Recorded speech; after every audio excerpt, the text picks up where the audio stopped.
What is something that bothers other people that you don't really care about?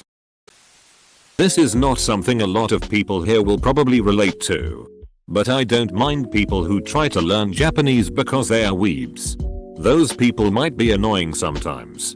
But the way I see it, they are just trying to understand something that makes them happy and at least trying to do something with their obsession. As long as it's not harming themselves or others, it's all groovy.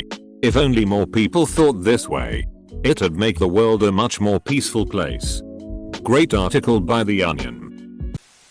What other people choose to eat, drink, besides possibly health considerations.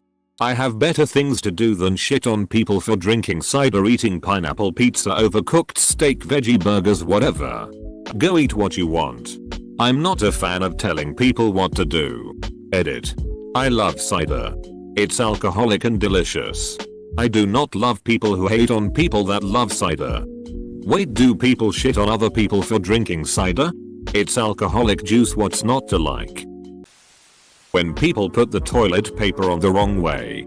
If I spent my life caring about stuff that small, I'd have a heart attack by 25 SMH. I think I'm the only person I know who honestly does not care either way.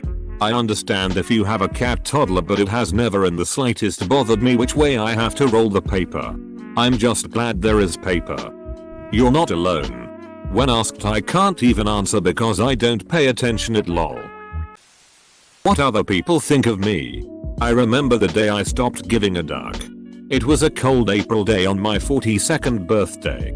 I've never felt freer since. Pro tip. When possible, never justify yourself.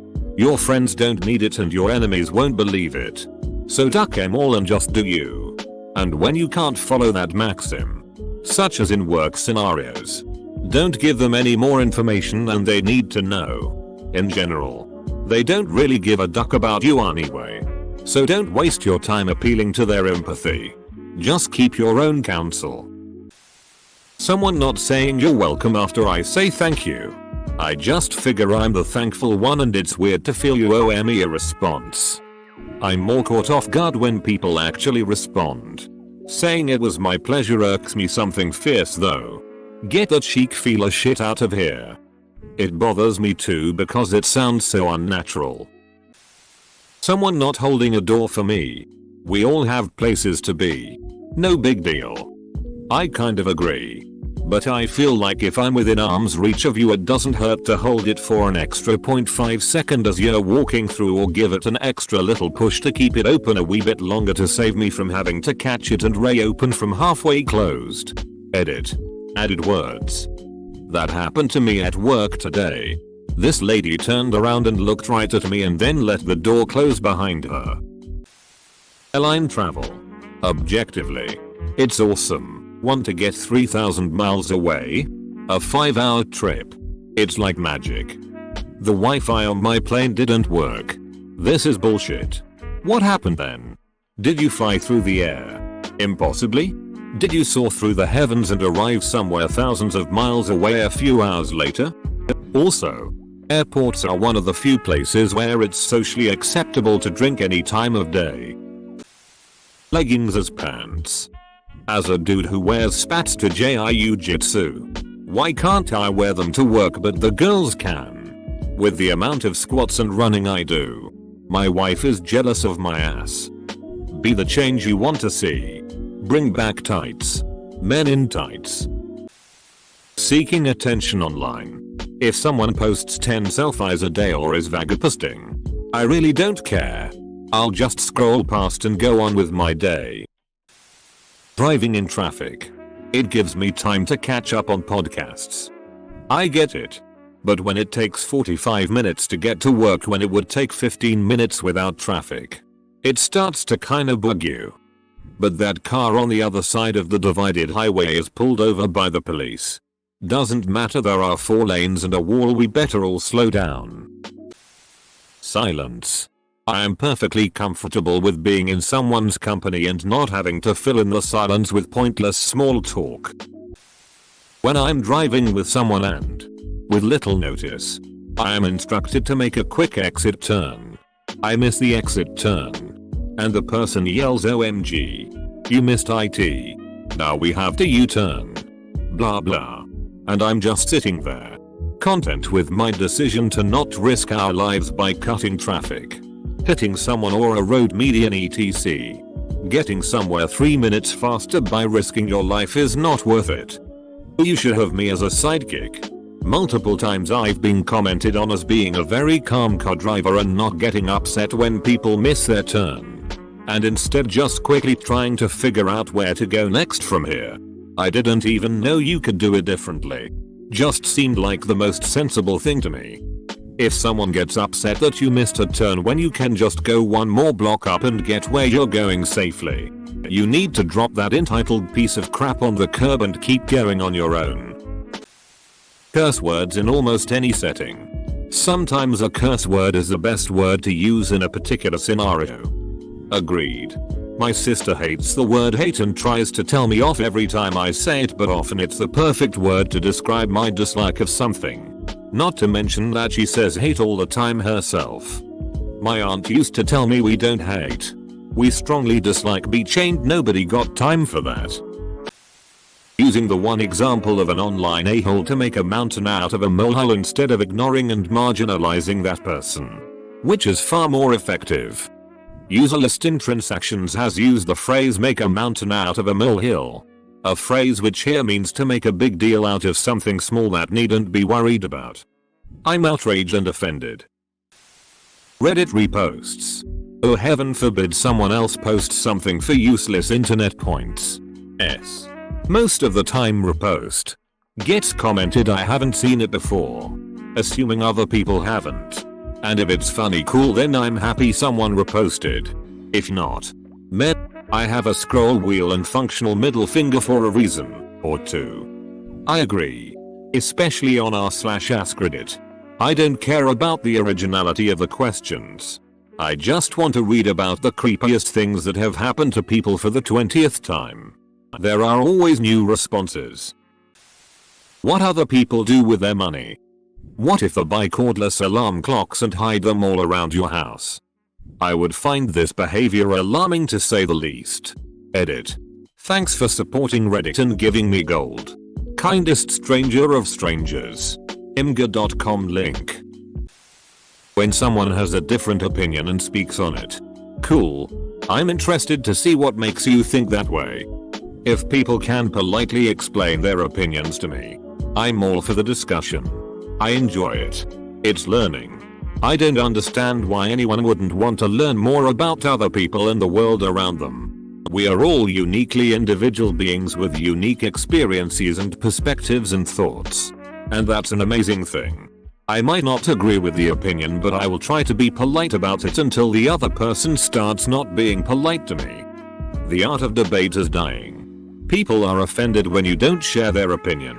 Or they think their opinion is a fact. Or that they think when someone says something it means they think it's a fact, when they're really just sharing their opinion. The word moist. It's a really useful word. It makes me furious that it's become this sort of cutesy taboo now. Duck you. I'm still using it. I think it's one of those things people don't like because the internet told them they have to dislike it. Like Nickelback. Gen Z doesn't have an opinion because they eat Tide Pods. I feel like the people bleaching about this are really out of touch with their own generation's stupidity. One of the main offenders I see on Facebook is the same person that held his hand in front of a blowtorch for fun. Every generation has stupid people.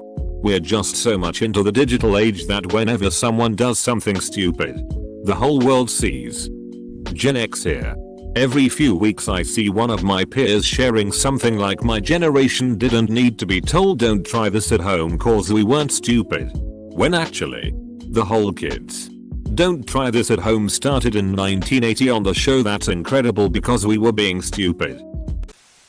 Finding a hair in my food. Unless it's a pube. It's probably not that dirty. Just pull it out and go about your day. As a health inspector I can assure you that no one has ever gotten sick from a hair in their food. Hair restraints are required mostly because of the ick factor. And also because if your hair is super long it could cause cross-contamination. Hair restraints. Read that as hair restaurants. Was pretty confused for about 7 seconds. Eating certain food at the wrong time or in the wrong order. I may start the day with roast vegetables and have porridge in the evening. Eat 5 small meals in one day. Then one big one the next day while snacking on bits of fruit over the rest of the day. I'll also happily eat just a bowl of butter beans or lentils, if it comes in a can. I'll just eat it as a mini meal. Food is food. To me. Edit. Since people have mentioned this, I'll throw seasonal foods into the mix. Ice cream in winter or hot chocolate in summer is totally cool by me. How can you eat leftover pizza at 8 AM? Like, WTF, why would I be cool with eating it at 4 PM but not now? What's the problem? It tastes the ducking same. I had a ham and cheese hot pocket for breakfast at work one day and a coworker was giving me shit about it. Okay. What's the difference between what I'm eating and the ham and cheese biscuit you are eating? Also, who cares? Breastfeeding in public. That baby hungry? Feed it. Wherever. However you need to. I was walking through the mall once with some friends I'd gone up north to visit and they brought some people I didn't know. One of the guys says as we're walking by a breastfeeding mother, "That's really gross, man, like how can you just hump out your tits in public?" To which my friend replied, "You're no one to talk, you masturbate to midget porn at work loud enough that we'd hear it but not loud enough for anyone else to hear." What a rude thing to say. How embarrassing for you. Who the duck is Logan Paul anyway?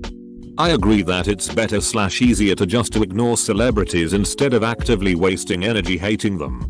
That's pointless. However, what bothers me about the Paul brothers is the influence they have over young kids that watch their videos and other similar channels. I don't want to sound like an old grump, but they're such obnoxious, entitled man children, and it sucks that they have a platform for kids to try to imitate their behavior. So while their fame does annoy me, the Pauls themselves doesn't annoy me as much as parents who buy smartphones and tablets for their kids when they're really young. Edit. To clarify, not just parents that buy the electronics, but parents that let YouTube, the internet, social media teach their kids values and how to treat people. Obviously you can't control everything your kid sees online, but parents should at least be teaching their children enough that they don't end up considering the Pauls an example of normal behavior for young adults. Right? Best comment of the day. I'm dangerously ticklish. Like if you tickle me, my spirit animal of Jackie Chan will be summoned and will accidentally knee and elbow you in the gut because I seriously cannot control it. She handcuffed me to the bed once and tickled me. I broke the bedposts in desperation and it clubbed her over the head. I keep warning her not to do it because one day I fear she will get a black eye and the police will get involved.